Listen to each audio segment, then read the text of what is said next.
भाइयों बहनों, इसलिए हमने राज्य आंदोलनकारियों के प्रति अपनी कृतज्ञता व्यक्त करते हुए राज्य आंदोलनकारियों और उनके आश्रितों के लिए सरकारी नौकरियों में 10% का क्षैतिज आरक्षण विधानसभा में विधेयक लाकर इसको लागू कर दिया है।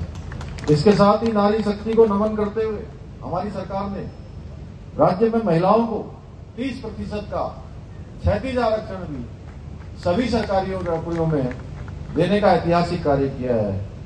वहीं दूसरी ओर राज्य आंदोलनकारियों के परिवार को पेंशन देने के साथ ही आंदोलन के दौरान जो जेल गए, घायल हुए और सभी सक्रिय आंदोलनकारियों को प्रतिमाह पेंशन देने का भी हमने प्रावधान कर दिया है।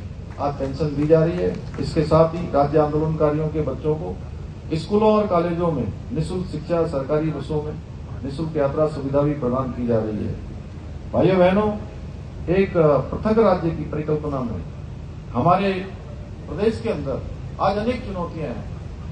आज देवभूमि उत्तराखंड का जो मूल स्वरूप है, वो मूल स्वरूप भी हमारा बना रहे, जिसके नाम से देवभूमि को जाना जाता है। पूरी देश दुनिया के अंदर हमारा सम्मान होता है कि हम देवभूमि के हैं, जिसके कारण से हमारी एक अलग पहचान है। पिछले दिनों हमारे राज्य आंदोलनकारी 10% का जब क्षैतिज आरक्षण विधानसभा में पारित हो गया, माननीय राज्यपाल महोदय ने अपनी स्वीकृति प्रदान कर दी, तो मेरा धन्यवाद करने आए थे। मैंने कहा आप सबको मेरा धन्यवाद करने के बजाय उत्तराखंड की देवतुल्य जनता का धन्यवाद करना चाहिए।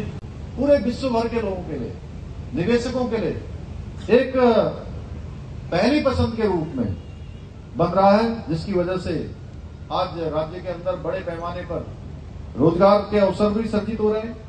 वहीं उत्तराखंड में जीईपी की गणना करने वाला, जीडीपी की तर्ज पर जीईपी की, यानी कि बहुत बार लोग कहते हैं कि विकास बहुत हो रहा है, लेकिन विकास के लिए हम पर्यावरण का कितना नुकसान कर रहे हैं, हम क्या कॉस्ट दे रहे हैं। तो इसके लिए हमने जैसे जीडीपी होता है वैसे ही जीईपी की गणना करने वाले देश का हमारा उत्तराखंड पहला राज्य बन गया है। इस दिशा में भी हमने काम शुरू कर दिया है। भाइयों बहनों, हमारी नीतियों के केंद्र में केवल और केवल राज्य का सर्वांगीण विकास है और आदरणीय प्रधानमंत्री नरेंद्र मोदी जी के मार्गदर्शन में और उनके सहयोग से हम उत्तराखंड को देश का श्रेष्ठ राज्य बनाने के लिए प्रतिबद्ध होकर निरंतरता से कार्य कर रहे हैं। मैं आज इस अवसर पर आप सबको ये विश्वास दिलाना चाहता हूं कि जब तक हम हमारे